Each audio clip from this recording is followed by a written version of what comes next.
네, 8시 정각입니다. 황보선의 주발사 아침 3부 시작합니다. 자, 이 시각 가장 많은 관심 갖는 뉴스 만관뉴 알아보겠습니다. 자, 이현웅 아나운서 나왔습니다. 안녕하십니까? 네, 안녕하세요. 이현웅입니다. 자, 첫 번째 만관뉴 뭡니까? 네, 첫 번째는요. 조국 전 장관 책 출간 가족의 피해 펜을 찍어 써내려가입니다. 예? 가족의 피해 펜을 찍어 써내려가요? 좀 섬뜩한 표현인데요. 예. 이 조국 전 장관이 어제 본인의 SNS를 통해서 책 출간 소식을 알렸는데요. 아, 책을 낸다고요? 예. 제목은 조국의 시간이고요. 네. 부제는 아픔과 진실 말하지 못한 생각입니다. 6월 1일부터 판매가 되고요. 예. 이 제목에서 알 수 있듯이 법무부 장관 후보로 지명된 이후에 벌어진 일련의 일들에 대해서 밝히고 싶었던 사실 또 알려지지 않은 이야기들을 가족의 피해 펜을 찍어 써내려가는 심정으로 담았다고 합니다. 그래요. 그러면 뭐 이 정치적 쟁점 생길 때마다 이 조국 전 장관 이름 소환되곤 했었는데, 그렇죠. 근데 지금도 진행 중인 재판도 있고, 맞아요. 근데 이 시점에 책 출간 반응이 당연히 엇갈리겠습니다. 맞습니다. 뭐 그동안 정말 많은 일들이 있었고 또 지지층과 그 반대 입장 사이의 갈등이 워낙 심했다 보니까 예. 이번에 책 출간을 두고도 반응이 엇갈리고 있는데요. 끝까지 응원하겠다면서 책 안에 담긴 내용을 자세히 읽어보면서 그간의 고통을 함께 나누겠다라는 지지층의 입장이 있는가 하면 여전히 반성이 없고 뻔뻔하다. 끝까지 편 가르기를 할 셈이냐라는 의견도 있었습니다. 정치권의 그 반응도 나왔는데요. 네. 국민의힘 같은 경우는 또다시 국민 기만극을 펼치려고 한다면서 억울하고 당당하다면 이 법의 심판을 받으면 될 일인데 출판까지 하는 건 염치가 없는 것이다 라면서 비판했습니다. 아, 그래요? 그러면 이런 비판들 나오는데 조 전 장관 뭐라고 또? 조국 전 장관이 이 출간 소식을 알리면서 또 이런 말을 하기도 했어요. 예. 기승전 조국 프레임은 아직 끝나지 않았다. 예. 선거 패배가 조국 탓이라고 하기도 한다. 전직 고위 공직자로서 정무적, 도의적 책임을 무제한으로 지겠다. 저를 밟고 전진하시기 바란다. 라고 했습니다. 밟고 전진하라고요? 예. 알겠습니다. 다음 소식 주십시오. 네, 두 번째 만관유는 대리수술 의혹 병원 압수수색입니다. 대리병원 수술 압수수색. 이 의사가 수술하지 않고 네. 일반 직원이 수술했다는 그 얘기 말씀하시는 거죠? 맞습니다. 지난 20일에 이제 언론 보도를 통해서 인천 21세기 병원이 대리 수술을 한다라는 의혹이 제기가 됐는데 수술실 내부를 촬영한 동영상이 함께 공개가 됐습니다. 환자의 절개 수술 봉합 과정을 의사가 아닌 병원 원무과장이나 환자 이송 담당자 등 행정 직원들이 맡아서 진행하는 모습이 담겨서 큰 충격을 주기도 했는데요. 이에 인천 남동구 보건소가 1차 현장 조사를 벌였는데 진료 기록부에는 모든 수술을 의사가 직접 진행한 것으로 써 있었고요. 또 수술실 입구 CCTV 영상은 하나도 남아있지 않아서 의혹이 더 커졌습니다. 그렇군요. 그래서 경찰이 압수수색한 거군요? 그렇죠. 각종 증거를 없애고 있다라는 내부 관계자 제보도 있었기 때문에 정말 한시가 급한 상황이었는데 보도가 나온 지 한 일주일 정도 지난 어제 아침 8시 반에 압수수색이 들어갔습니다. 숨긴 자료도 찾아내고 포렌식도 거치고 하면서 최대한 많은 자료를 분석할 예정이고요. 또 이후에 병원 관계자들을 소환해서 조사할 예정입니다. 보도 일주일 만에 압수수색한 건 아주 빠른 건 아닌데. 그렇죠. 그래서 그에 대한 비판도 좀 나오고 있는 상황입니다. 알겠습니다. 자, 그러면은 이 CCTV 이거 이제 압수수색하고 해서 하면 어떻게 처벌 같은 거 좀 어떻게 나올 것 같아요? 일단은 조사를 거쳐봐야 알 것 같고요. 누리꾼들도 지금 그에 대한 지금 어떻게 이게 처벌이 나올 것이냐 이런 데 관심이 많습니다. 그러면서 동시에 수술실 CCTV 설치 의무화를 빨리 추진해라. 이거요? 이거 정치권에서 이미 나온 그렇죠. 얘기잖아요. 이미 몇 번이나 반복이 된 얘기인데 이렇게 또 사건이 발생하다 보니까 이거 빨리 의무화하지 않으면 더 큰 일이 발생한다. 이런 얘기도 있고요. 관련해서 공청회도 있지 않았어요? 맞습니다. 그제 보건복지위원회가 이 관련 공청회를 진행했었는데 근데 입장차만 확인하는데 그치는 수준이었습니다. 알겠습니다. 다음 만관유 주십시오. 네. 세 번째 만관유는요. 용진이 형 이건 아니잖아입니다. 이게 무슨 말이에요? 용진이 형이 누구냐면요. 신세계 정용진 부회장을 좀 친숙하게 부르는 호칭인데 요즘 그렇습니까? 요즘 SNS 활동을 굉장히 활발하게 하고 있거든요. 야구 때문에. 야구 때문도 있고 마케팅 측면이 강합니다. 그래서 그동안 재벌하면 신비롭고 약간 고급지고 이런 이미지와 달리 위트 있고 친숙한 모습에 이제 누리꾼들이 용진이 형이라고 이제 호칭을 붙여서 부르고 있죠. 그래요. 이건 아니잖아. 뭐가 아니란 얘기예요? 그 지난 25일에 정용진 신세계 부회장이 야심작이라고 부르는 예. 한 호텔이 문을 열었습니다. 공개된 모습 보니까 진짜 고급스러웠고요. 요즘 말로 하면 이제 호캉스 즐기기 정말 좋은 그런 분위기였는데 호텔 바캉스? 예, 이 소식을 어김없이 SNS에 알렸거든요. 예. 그러면서 직영 중식당의 음식 사진과 영상을 올렸는데 여기에 이제 샥스핀이 있었습니다. 상어 지느러미? 예. 이 샥스핀은 뭐 잘 아시는 것처럼 상어 등이나 가슴 지느러미로 만드는 음식이고 예. 이 지느러미만 자르고 상어를 다시 바다에 이제 내보내잖아요. 예. 그럼 결국 뭐 죽고 말죠. 그러다 보니까 뭐 이런 비판이 굉장히 많이 쏟아졌고 예. 실제로 뭐 여러 국가에서 유통 판매 수출입을 막기도 하고 또 식당들도 자체적으로 샥스핀 그 메뉴를 없애는 분위기였는데 그러니까요. 이게 갑자기 등장하니까 비판의 목소리가 나오고 있는 겁니다. 이거 샥스핀 메뉴 좀 기시감이 있는데 한 5, 6년 전에 맞습니다. 이 청와대 식탁에도 한번 올라가서 논란이 된 적이 있었죠. 그래요. 예. 이거 올렸으니 뭐 그러면 환경단체에서도 뭐라고 안 합니까? 이제는 샥스핀이 부의 상징이 아니고 야만의 상징이다라는 얘기를 했고요. 예. 특히 요즘에 또 ESG 경영 많이 주목받고 있잖아요. 여기서 E가 이제 환경인데 그에 대한 눈높이가 높아지는 시점에 맞지 않는다라고 얘기를 했고요. 네. 뭐 호텔 측은 이제 그 비판을 수용하면서 대체 메뉴가 개발되면 대체할 예정이다. 라면서 한 발 물러서는 모습이었습니다. 그래요. 알겠습니다. 다음 한건요. 뭡니까? 네, 마지막은 여기 11억 가져가입니다. 무슨 말이에요?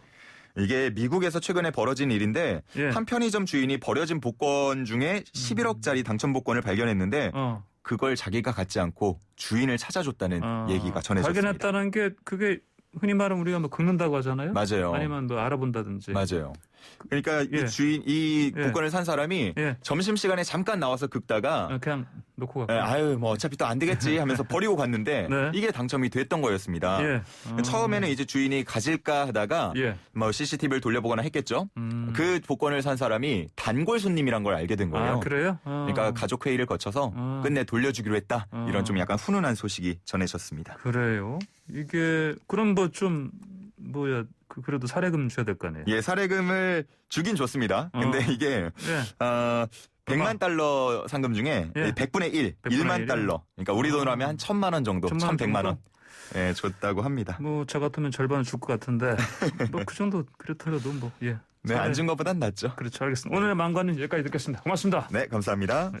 예, 자, 이번 코너는 사건 그건 이렇습니다. 코너입니다. 어제요. 서울시장 비서실 직원 성폭행 혐의로 1심 실형 선고 받았던 그 전직 서울시장 비서실 직원 2심 선고가 있었습니다. 그리고 최근에 그 반려동물 이제 반려견 인구 늘면서 이로 인한 개물림 사고도 늘어나고 있고요. 자, 그건 이렇습니다. 그래서 박성배 변호사, 승재현 한국형사정책연구원 연구위원과 자세히 알아보겠습니다. 자, 승재현 의원님 안녕하십니까? 네, 안녕하십니까? 예, 박성배 변호사님 안녕하십니까?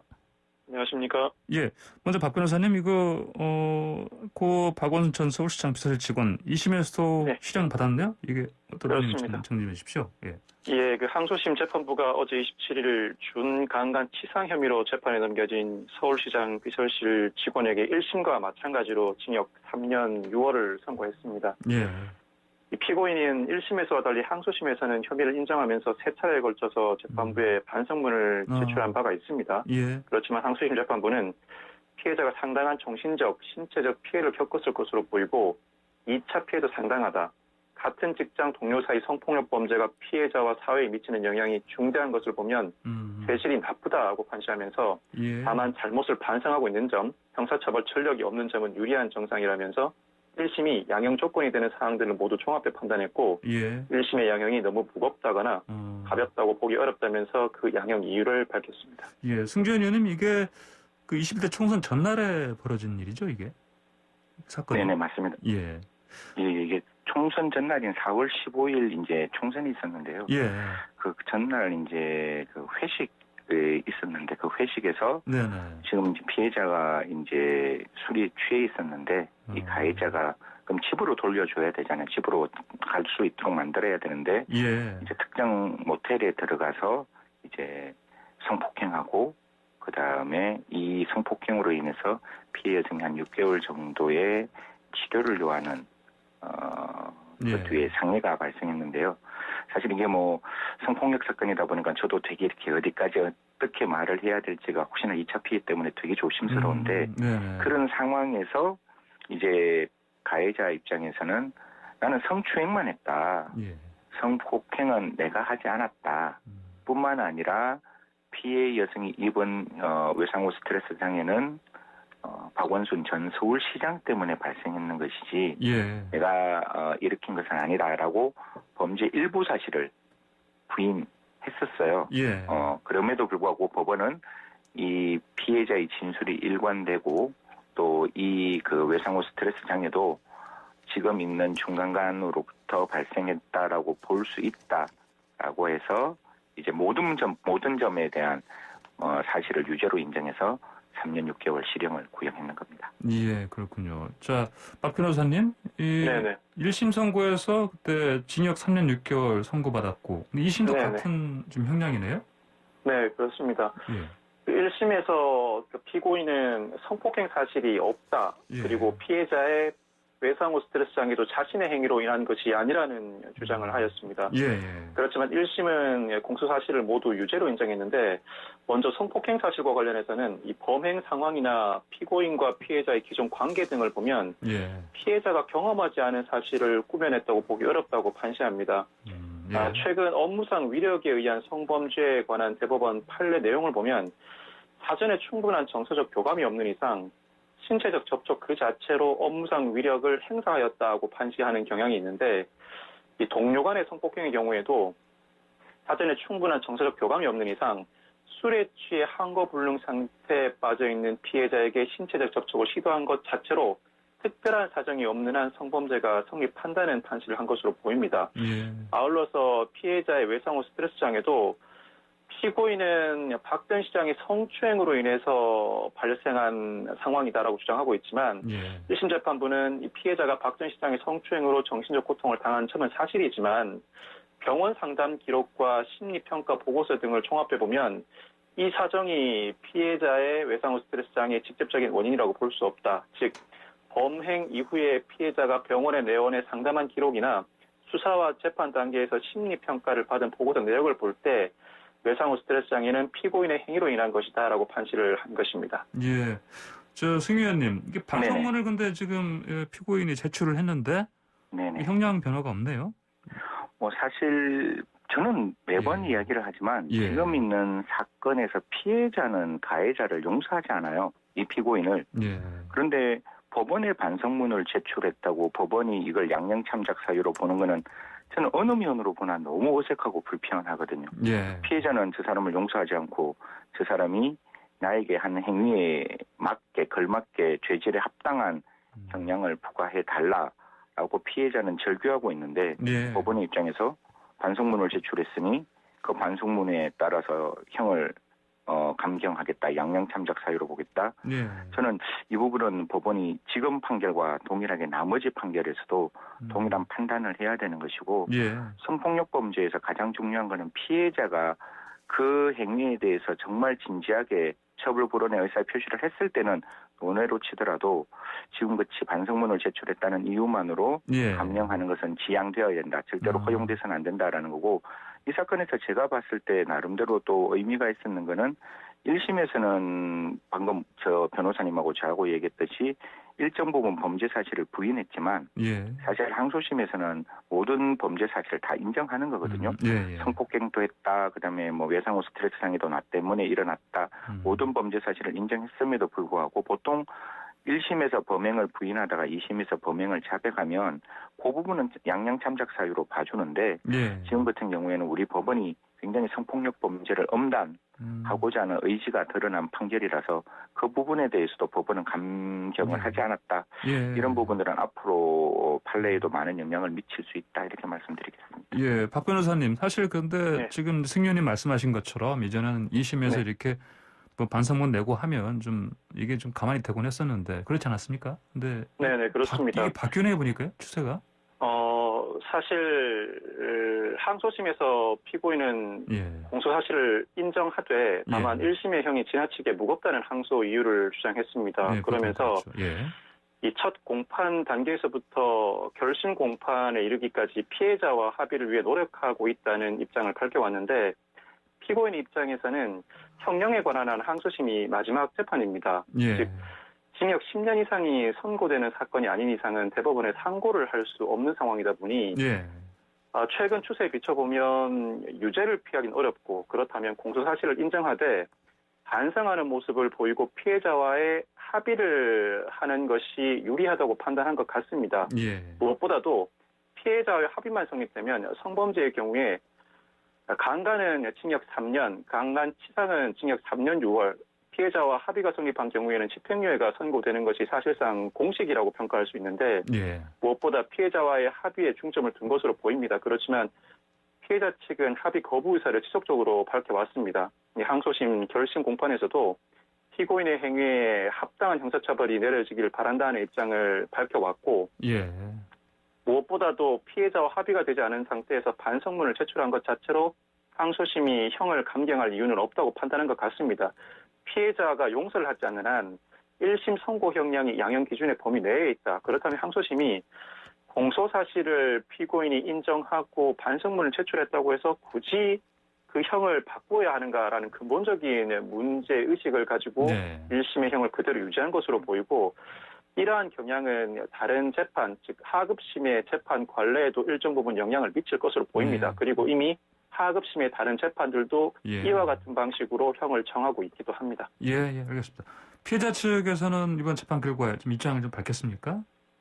네네, 피의자 측 입장에서는 두 가지 예. 이제 입장을 밝혔는데 변호인 측이 이제 입장을 밝혔는데요. 예. 처음에 저희들이 이야기를 했다시피 이 판결에서 항소심에서는 그 피고인의 범죄를 다 인정했음에도 불구하고 자백했음에도 불구하고 형의 판단에 대해서 영향을 미치지 않았다, 즉 형을 감경하지 않았다는 점은 굉장히 의미 있다라고 이제 변호인 측에서 피해자 변호인 측에서 이야기를 했고요. 예. 또 여기에 대해서 상고를 할 건지에 대해서는 검찰이 판단하겠지만 방금 박성배 변호사님이 너무 설명을 잘해 주셨다시피 본 사건은 상고를 했을 때 법리 판단의 문제만 있지 양형 판단의 문제는 상고할 수 없는 사건, 즉 사형 무기 10년 이상의 징역이 아니기 때문에 예. 그러면 2심에서 모든 범죄를 다 인정하고 또 법리 판단에는 최종 법칙이라든가 판단 유탈이라든가 그런 경험칙과 논리식에 반하는 게 없기 때문에 예. 제가 봤을 때 그냥 항소심에서 사건이 확정되지 않을까라고 생각합니다. 예, 알겠습니다. 잠깐만요. 방금 속보가 하나 들어와서 이거 좀 전달해드리고 우리 얘기 이어나갈게요. 지금 국민의힘 선관위에서 발표한 건데 보니까 지금 당대표 선거요. 경선, 컷오프 8명에서 이제 5명으로 줄이는 거 지금 발표가 됐습니다. 나경원 전 의원, 이준석 전 최고위원, 그다음에 조경태 의원, 주호영 의원, 그리고 홍문표 의원 이렇게 5명이 본선에 진출했다고 합니다. 보니까 당원과 일반 국민 여론조사 통해서 이렇게 뽑았고요. 선관위에서는 국민의힘 선관위에서는 여론조사 수치는 발표하지 않기로 했다고 합니다. 다시 한 번 말씀드립니다. 나경원 전 의원, 이준석 전 최고위원, 조경태 의원, 주호영 의원, 홍문표 의원, 국민의힘의 전당대회 당대표 선거 본선 진출 5명 확정됐습니다. 자, 이번에는요, 개물림 사고가 자꾸 이어지고 있는데 이것 좀 우리 같이 자세히 짚어보시죠. 지난 22일이었죠. 야산에서 개물림 사고로 50대 여성이 목숨을 잃었죠. 이거 좀 간단히 정리 좀 해주시죠. 이건 박성희 변호사님 해주시겠습니까? 네. 예. 지난 20일 오후 3시 20분경에 이 50대 여성이 인근 공장 텃밭에 지인과 함께 방문했는데 잠시 산책하러 나가겠다고 하고 공장 건너편 야산을 올라갑니다. 한 50m도 채 올라가지 못한 상황에서 몸 길이 150cm, 25kg이 넘는 성인 덩치만한 큰 개가 덮칩니다. 이 3분 동안 개를 떼어내기 위해 사투를 벌입니다. 개가 자리를 떠나자 힘겹게 도움을 구하러 공장 쪽으로 내려왔고 직원의 신고로 병원으로 옮겨졌지만 결국 숨을 거두고 맙니다. 사인은 과다출혈 쇼크사라는 1차 구두 소견이 나온 상황입니다. 예. 승 의원님, 혹시 저희 YTN에서 이제 보도한 영상인데 이게 보니까 좀 끔찍한 장면인데요. 이게 맞습니다. 예. 이 개는 앞으로 어떻게 되는 걸 좀 알려져 있습니까? 원래는 사람에게 위해를 가서 사람의 생명을 빼앗았으면 이건 당연히 안락사가 되는 게 맞다라고 저는 생각을 하고 있는데 이제 지금 감론을박이 발생하는 것은 사실 이게 개에 대한 거대한 지금 이제 그 사람에게 피해를 입힌 개가 결국 나중에 개선이 될 수 있는 가능성이 있는 거 아니냐. 그래서 개선을 조금 시켜야 된다. 두 번째, 내가 입양을 하겠다. 이런 어떤 많은 분들의 이제 이야기가 나오고 있습니다. 하지만 이 부분은 굉장히 조심스럽게 우리가 접근해야 되는 게 피해자가 분명히 존재를 합니다. 이 개로부터 물려서 사망한 유족들이 있고 그 유족들의 마음을 우리는 분명히 고려를 해야 되는 부분이기 때문에 물론 안락사 반대하시는 분들의 그 마음은 이해를 하지만 지금 같은 경우에는 종래에 우리가 진행해왔던 방법으로 안락사를 하는 게 맞고 다만 지금은 이 개가 결국 이 사건을 찾아줄 수 있는 하나의 열쇠가 되는 거예요. 이 개가 그냥 우리가 흔히 말해서 야산에서 그냥 있었던 개인지 들개 형태의 어떤 모습이었는지 아니면 어떤 주인이 존재를 했는데 주인이 관리 감독의 실수로 이제 외부로 나왔는지 그러면 관리 감독의 실수로 외부로 나왔다면 분명히 우리 동물보호법상 처벌받을 수 있는 가능성이 열려 있기 때문에 이 개가 결국 그 주변에서 그 개는 자기 집으로 돌아갈 수 있는 회귀 본능이 있는 것이고 그리고 기존에 있는 주인을 만났을 때는 분명히 주인에 대한 친근감의 표시와 복종의 표시를 할 거기 때문에 주위에 있는 사람이 이 개가 내 개가 아니라고 부인을 해도 그 개가 하는 모습과 개의 어떤 그 회귀 본능을 생각하면 분명히 이게 그냥 방임되어 있는 개인 건지 이미 유기가 돼서 들개 형태로 있는 개인지 아니면 주인이 있는 상태에서 일시 주인의 관리 감독 실수로 밖에 나왔는 건지는 확인되어야 하기 때문에 거기까지는 분명히 수사기관에서 개를 데리고 있고 수사 결과가 나올 때까지 유보해야 된다. 안락사는 그렇게 말씀드리겠습니다. 저 박 변호사님, 지금 승 의원님 말씀하신 것처럼 이제 당연히 그 안락사 반대하는 면들이 접수는 되고는 있는데 뭐 수사 진행될 때까지는 당연히 유예할 수밖에 없는 상황이죠, 이게? 네, 그렇습니다. 기본적으로 이 개의 견주를 찾게 되면 견주에게는 형사 책임을 물을 여지가 상당합니다. 개물림 사고가 발생했을 때는 형법상 과실치사죄가 적용돼서 2년 이하의 금고 또는 700만 원 이하의 벌금에 처해지지만 이 목줄 등 기본적인 안전조치도 취하지 않은 경우에는 동물보호법에 따라서 3년 이하의 징역 또는 3천만 원 이하의 벌금으로 과징 처벌되게 됩니다. 견주가 처벌될 경우에는 형법상 범죄에 사용된 물건인 개도 법원이 몰수할 수 있게 됩니다. 개는 물건으로 다뤄지기 때문에 법원이 몰수한 다음 이 물건을 공매 처분하거나 폐기 처분을 하게 되는데 이 폐기 처분의 하나가 안락사가 되는 것이죠. 따라서 이 수사와 재판을 앞두고 있는 상태에서 안락사는 유보해 두고 있지만 견주를 찾아 그 형사 책임을 묻게 되면 이 개에 대해서는 안락사는 불가피하지 않을까 싶은 생각이 듭니다. 승 의원님, 근데 아까 말씀하신 것처럼 이제 이거 안락사 반대하는 민원들 접수되고 있다고 하는데 어떻게 하겠다는 겁니까? 의견단체들이?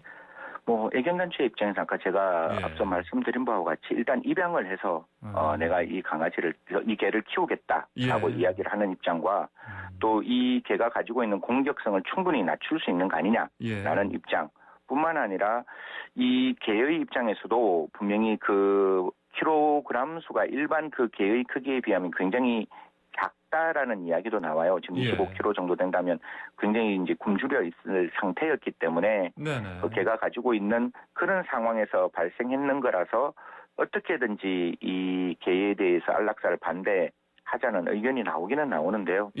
참 이게 제가 봤을 때는 피해자의 유족과 피해자가 이 개로부터 사망했다면 저는 박성배 변호사님 입장과 같이 그 그러니까 그 개에 대해서 안락사를 반대하시는 분들의 입장은 이해하지만 저도 이 안락사는 불가피하다라는 말씀드리고 그렇기 때문에 더더욱 중요한 것은 그 견주 반려견의 그 견주 입장이 가장 중요한 거죠. 변호사님 말씀 주셨다시피 꼭 제가 한 말씀 드리고 싶은 것은 우리가 주택에서 기르는 개, 교외 장소에서 반려 목적으로 기르는 개, 이 모든 것들이 등록 대상 동물이거든요. 이 등록 대상 동물을 동반하고 외출할 때 목줄과 안전 조치를 하지 아니하고 사람을 다치게 만들거나 사람을 사망하게 되면 똑같습니다. 사망하게 되면 말씀 주신 대로 3년 이하의 징역 또는 3천만 원 이하의 벌금, 다치게 만들면 2년 이하의 징역 또는 2천만 원 이하의 벌금 해당하는 것이고 지금은 이 개가 맹견은 아니에요. 맹견을 우리가 한 5가지 정도로 보는데 예. 흔히 말해서 도사견, 그다음에 뭐 펫불 테리어 종류의 그 3종 그리고 로트와일러 이 빼고는 사실 맹견이 아니기 때문에 여기에는 해당되지 않지만 맹견을 기르는 사람이 맹견을 유기할 때 혹시 바깥으로 내어보낼 때에도 분명히 2년 이하의 징역 또는 2천만 원 이하의 벌금에 해당되니까요. 견주분들은 이런 부분을 반드시 꼼꼼하게 체크하셔가지고 그 자기가 기르는 반려견 그리고 자기가 집에서 키우는 맹견이 다른 사람에게 피해를 입히지 않도록 매우 꼼꼼하게 주의를 기울여야 한다는 말씀드리겠습니다. 알겠습니다. 아까 승현님께서 이제 말씀하시면서 강아지라고 말씀하셨는데 이게 보니까 강아지가 아니고 이제 큰 개죠, 이게 큰 개. 맹견은 아니지만 알겠습니다. 자, 오늘 저 두 분 말씀 여기까지 듣고 마무리해야 되겠습니다. 두 분 말씀 잘 들었습니다. 고맙습니다. 네, 고맙습니다. 네, 지금까지 박성배 변호사, 승재현 한국형사정책연구원 연구위원이었습니다. 네, 황보선의 출발사 아침 3부 마칩니다. 자, 방금 전에 행정안전부에서 요청해온 전환방송입니다. 코로나19 어르신 예방접종 사전예약 방법 안내해드립니다. 요청 시간은요, 8시 13분에 들어왔고요. 내용은 어르신 코로나19 예방접종 사전예약이 진행 중이며 순차적으로 전국 위탁의료기관에서 접종이 시작됩니다. 60세부터 14세까지의 예방접종 사전예약이 6월 3일까지 진행됩니다.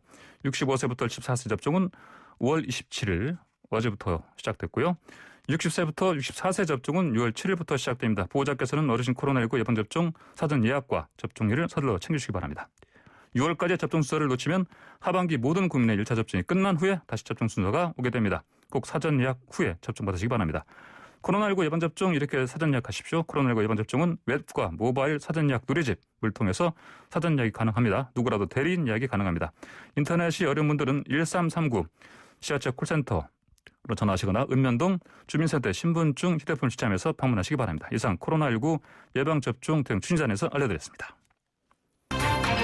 황보선의 출발사 아침 4부 시작합니다. 제1야당 국민의힘 당대표 경선 치열합니다. 8명 후보군에 인지도 높은 중진들로 포진돼 있었고 돌풍도 일었고 초선들의 기세도 등등합니다. 흥미진진해서 흥미도 잘 되고 있습니다. 그리고 방금 전에 한 15분 전쯤에 컷오프 결과가 나왔습니다. 자, 중진 후보들 중에서 오늘은 자주 스타 정치인으로 불리는 이분 만나보겠습니다. 판사 출신의 국회의원 4선의 중진 정치인 나경원 전 의원 전화로 연결합니다. 안녕하십니까? 네, 안녕하세요. 예, 그 방금 전에 그 컷오프 결과 나왔습니다. 축하드립니다. 네, 고맙습니다. 예, 5명 됐네요 보니까요. 예. 그게 근데 하루 지금 연기가 돼서 원래 어제 발표됐으면 그때도 나 의원님 당연히 통과하시는 거 아니었습니까? 어제 여론조사 샘플링에 문제가 있었나 봅니다. 그래서 다소 발표가 늦어졌던 것 같고요. 예. 뭐 어제와 오늘에 뭐 어제는 샘플링이 안 됐으니까 결과 발표가 어려웠을 것이고요. 예. 네.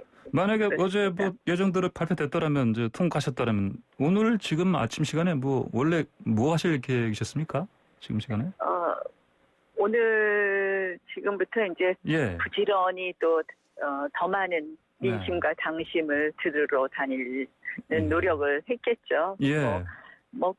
저 정치인의 가장 중요한 덕목은 저는 이야기하는 것보다 듣는 거다 늘 이야기하는데요. 뭐 요새 언론에 나타난 민심 또는 직접 느끼는 민심들을 잘 모아서 앞으로 당대표가 된다면 꼭 대선 승리를 위해서 우리 당이 해야 될 일이 무엇인지 많은 생각을 하면서 요새 선거운동하고 다니고 있습니다. 그렇습니까? 알겠습니다. 네. 그 방금 전에 그 국민의힘 선관위에서 발표할 때요.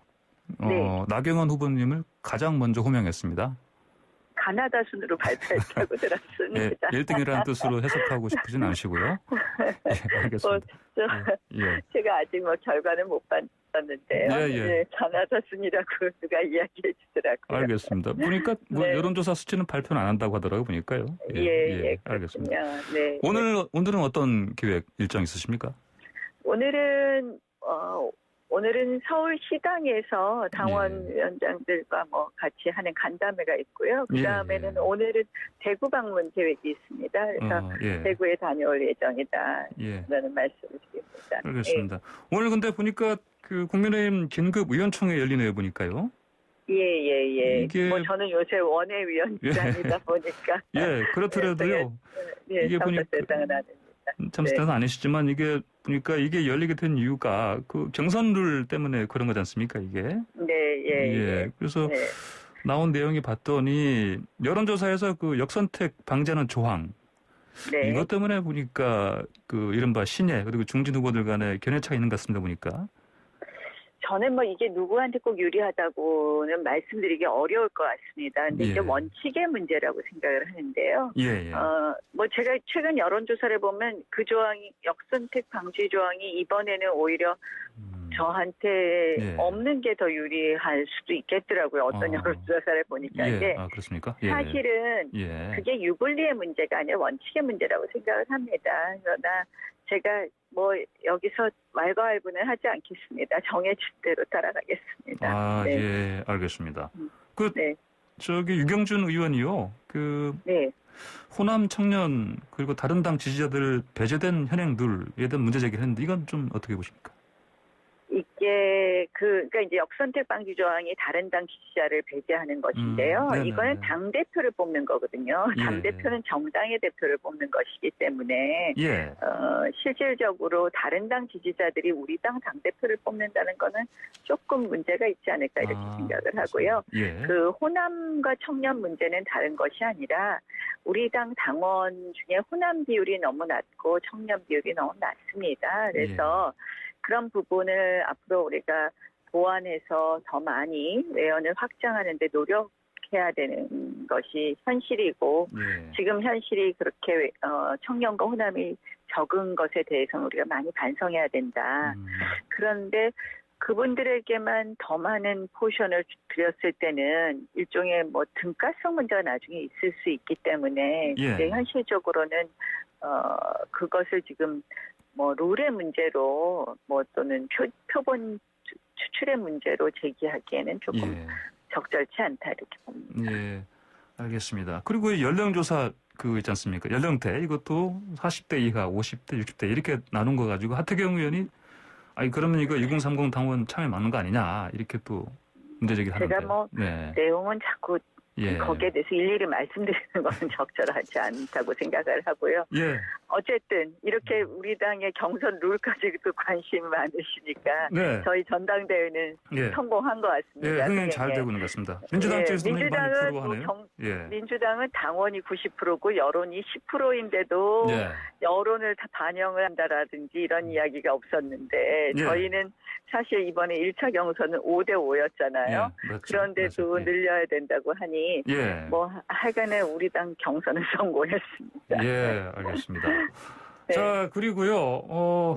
뭐 이제 컷오프에서 들지는 못했습니다만 지금 이번에 이제 이준석 최고위원은 들었고 근데 뭐 김은혜 초선 의원은 못 들었는데 어쨌든 이번에 이런 초선, 영선 이른바 젊은 세대 초선의 어떤 돌풍 이게 지금 언론의 주목을 받고 있는데 본선에서도 이렇게 계속 이어지겠습니까? 어떻게 보십니까?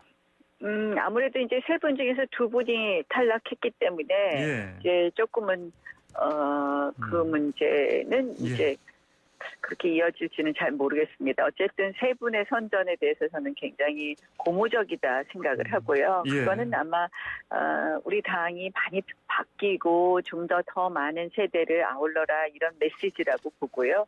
저는 뭐 이번에 가장 중요한 것은 이런 변화와 세대 통합의 메시지를 당대표가 되면 잘 담아내는 것이 중요하겠다 이렇게 생각하고 있습니다. 알겠습니다.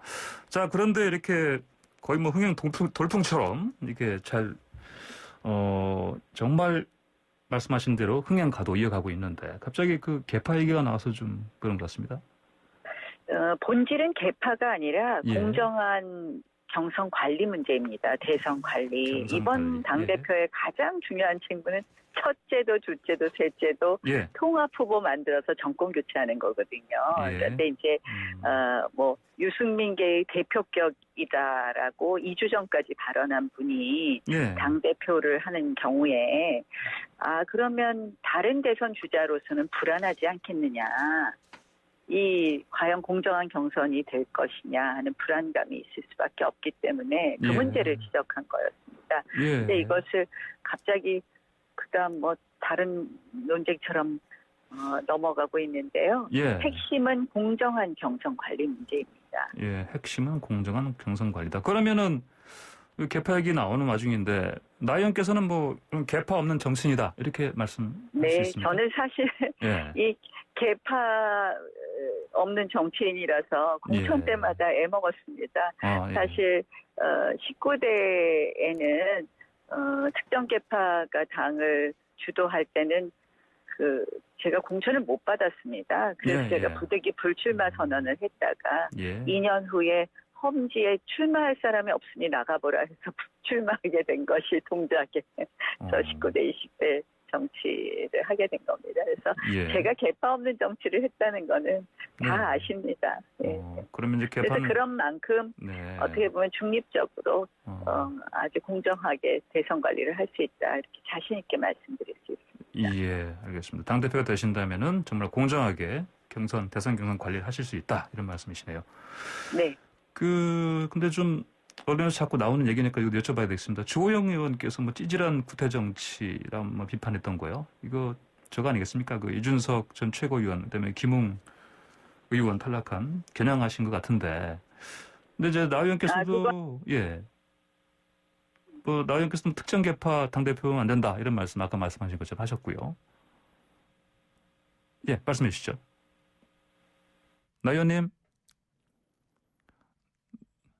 자, 나 의원님. 예. 네, 지금, 나경원 전 의원과 인터뷰 중이었는데요. 제가 지금 전화 연결 상태가 고르지 못한 점 사과드립니다. 지금 다시 나경원 전 의원과 전화 통화 좀 시도하고 있습니다. 나경원 전 의원님 나와 계십니까? 네, 예. 전화가 방금 같이 끊어졌습니다. 네. 그러니까 제가 뭐 여쭤봤냐면요. 주호영 의원께서 찌질한 구태 정치다 이렇게 얘기하신 부분이지 않습니까? 그게 이준석 후보가 먼저 그런 이야기를 했죠. 탐욕스러운 탐욕스러운 선배들을 심판하겠다 그러고 했죠. 탐욕스러운 뭐라 그랬죠? 탐욕스러운 선배들의 내 모습은 심판받을 것이다. 예. 굉장히 저는 깜짝 놀랐어요. 너무 섬뜩한 표현이라고 생각을 하고요. 거기에 대해서 주호영 의원이 얘기를 한 건데요. 그래서 이게 뭐 지나치게 당내 경선 과정에서 우리가 분열과 갈등의 골이 깊어지는 방향으로 서로 상처를 주어서는 안 된다고 생각을 합니다. 그래서 다 이번에 우리 젊은 분들 정말 열심히 하시는 거 제가 다 받아들이고 더 넓게 포용해서 가겠습니다. 예, 알겠습니다.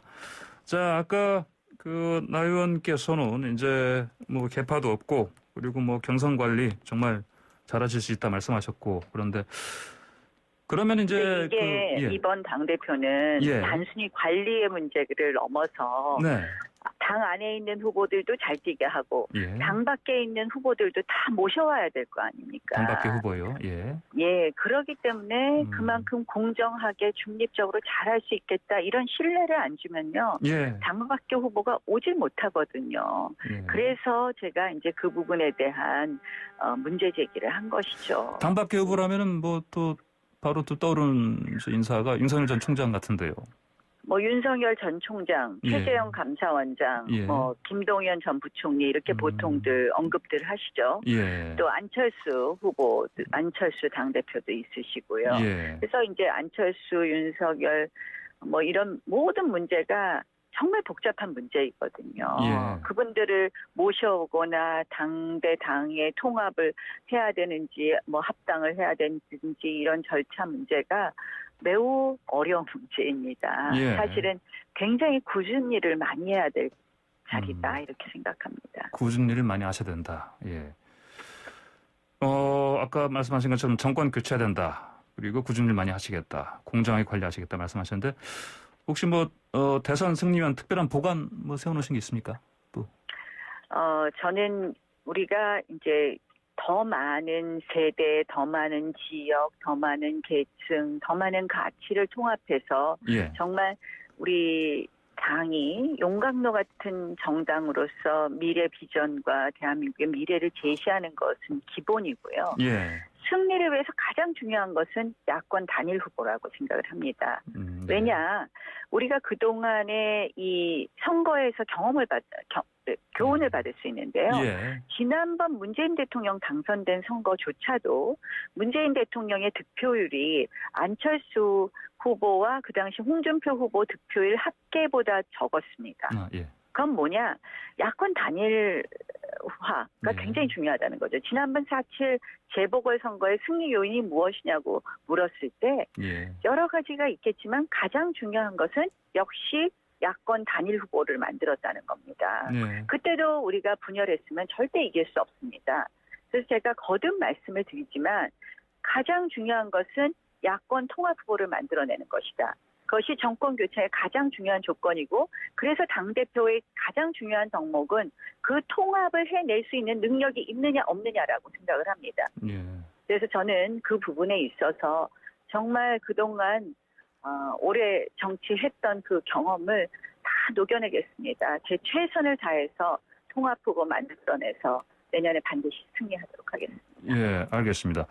자, 말씀하신 것처럼 용광로가 되시겠다 말씀하셨는데 그 옛날처럼 뭐 선거 민심이 이렇게 딱 구획되지가 않습니다 보니까 뭐 보수 진보층도 그래서 그러면 근데 이제 그 나경원 의원님 이제 본인의 이미지가 아무래도 보수 이미지가 강하다 이런 얘기 많이 들리는데 이것도 하나의 한계로 좀 지적을 받는데 이것도 극복 가능하시겠습니까? 제가 이제 원내대표 했을 때 역할 때문에 말씀들 하시는데요. 그 시대는 엄혹한 시절이었기 때문에 제가 책임져야 될 부분을 책임진 것입니다. 또 그때 저희가 가장 관심 가졌던 것은 공수처 설치와 관련된 것이었는데요. 그것은 보수 진보의 논리가 아닙니다. 대한민국 법치의 문제인데요. 지금 사실 다 그대로 드러나고 있지 않습니까? 공수처가 얼마나 지금 이 대한민국 권력 관련된 수사를 다 가져가서 우물딱주물딱 할 수 있는지를 얼마 전에 황제조사에서 보여줬고요. 또 지금 검찰총장 임명 전에 박범계 법무장관이 하는 이 검찰의 수사권에 있어서 검찰총장의 허가를 받게 한다는 이러한 정말 상상할 수 없는 일들이 벌어지고 있는 것을 예단하고 막았던 것입니다. 그래서 이 부분에 대해서는 제가 그 시대에 했었던 책임을 다했던 것이다. 이렇게 말씀드릴 수 있습니다. 네, 알겠습니다. 오늘 말씀은 여기까지만 듣겠습니다. 감사합니다. 예, 고맙습니다. 네, 지금까지 나경원 전 국민의힘 의원이었습니다. 비 오는 금요일 아침에도 스포츠의 매력 짧고 굵게 전해주실 YTN 조은지 기자 나왔습니다. 안녕하십니까? 안녕하세요. 오늘은 스포츠가 얼마나 좋습니까? 네, 어제 하루 제가 대타도 못 구하고 하루를 그냥 쉬었는데 너무 죄송하고요. 근데 아주 중요한 일이었어요. 도쿄올림픽 금메달의 미랄이 될 제가 숨은 조력자 역할을 하고 왔는데 여러 가지 이유로 아직은 말을 못하고 결과가 좋으면 2달 뒤에 지금은 말할 수 있다 느낌으로 제가 전격 황출세에서 공개하도록 하겠습니다. 정말요? 네. 알겠습니다. 2달만 기다려주세요. 수요일에는 제가 은퇴한 축구 스타 이동국 선수랑 이동국 선수의 딸 테니스 유망주 이재하 양을 만나고 왔거든요. 그 얘기 먼저 드리는 게 나을 것 같아요. 그래요. 그게 수요일날 만나고 어제 이제 기사가 나가서 꽤 화제가 됐는데 이재하 양이 사실 뭐 그냥 이동국의 딸 뭐 그냥 테니스 치나보다 뭐 이 정도로 알고 계신 분들 많을 것 같은데 지난주 양구에서 열린 아시아 14세 주니어 대회에서 단복식 2관왕에 올랐습니다. 2관왕이요? 네. 그래서 아시아 14세 랭킹 1위가 됐어요. 제가 이래봬도 아시겠지만 테니스 15년 넘게 쳤잖아요. 재하 선수 잘 치더라고요. 훈련하는 거 봤는데 일단 키가 저보다 한 뼘은 크고 두 뼘이 클까? 173cm 정도 되고요. 그래요? 피지컬이 워낙에 좋고 뭐 그 지도자 서영범 원장님이 말하길 힘을 타고났다. 그리고 이제 성향이 굉장히 공격적이에요. 아빠가 닥치고 공격, 닥공의 축구 테니스 버전이라고 할까요? 굉장히 공격적 성향이고요. 이제 크게 성공한 운동선수 아빠 봐서 그런지 일단 꿈이 굉장히 큽니다. 그래요. 뭐 그랜드슬램 우승하겠다 뭐 이런 건데 굳이 보완점을 꼽자면 이제 크고 힘 좋은 선수들 대부분 그렇듯이 막 부지런히 발로 뛰어다니면서 막 그런 스타일은 또 아니래요. 그러니까 발로 뛰고 막 발 빠르게 막 부지런히 이런 스타일은 아니라서 그게 좀 약하다 이런 얘기를 하면서 마리아 샤라포바 선수 얘기하더라고요. 그냥 센 샷으로 좀 끝내려고 하지 막 종종 뛰어다니는 플레이는 자기는 좀 아직은 안 한다. 그러면서 그쪽 부분을 좀 보완했으면 좋겠다. 뭐 이런 얘기를 좀 했고요. 취재 현장에 이제 방송인이 된 이동국 전 선수도 왔는데 딸이랑 반년 만에 단식도 했어요. 이동국 선수가 테니스를 칠 줄 알아요? 네. 새 라켓 들고 와가지고 치더라고요. 조은지 선수보다 기자보다 잘 쳐요? 보니까 제가 좀 오늘 붙을까 말까 했는데 질 것 같아요. 정말 의외로 잘 쳐가지고 전 놀랐는데 발이 굉장히 빠릅니다. 그러니까 테니스에서 제일 중요한 게 상대가 칠 때 출발을 하고 그 자리에 가 있어야 되잖아요. 스텝이 제일 중요한데 발이 빨라서 경기 이제 스트로크가 제법 잘 되더라고요. 이제 보통 이동국 선수한테 묻기를 보통 운동 선수들은 자기가 너무 힘들고 이게 좀 외롭고 힘든 길인 걸 알아서 자식들 안 시키는 경우가 많은데 괜찮냐 했더니 이제 뭐 농담조였지만 나만 힘들 수 없다. 재하도 힘들어봐야 된다. 이런 얘기를 막 하다가도 재하가 테니스 치는 거를 워낙에 좋아해서 자기는 꿈을 이룰 수 있게 도와주는 사람이다.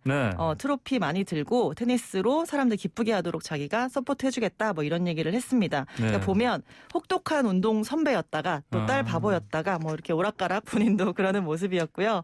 지금은 사실 저도 기사를 쓸 때는 뭐 이동국 딸 이재하, 뭐 이관왕 이렇게 썼거든요. 근데 이제 본인이 말하기로는 이재하 선수 옛날에 그 사람 아빠가 축구 선수였는데 뭐 이렇게까지 말할 날이 왔으면 좋겠다. 본인이 이재하의 아빠로 불리고 싶다. 뭐 이런 얘기를 했고요. 이제 본인 별명이 라이언 킹이었으니까 자기 딸내미는 라이언 퀸으로 불렸으면 좋겠다.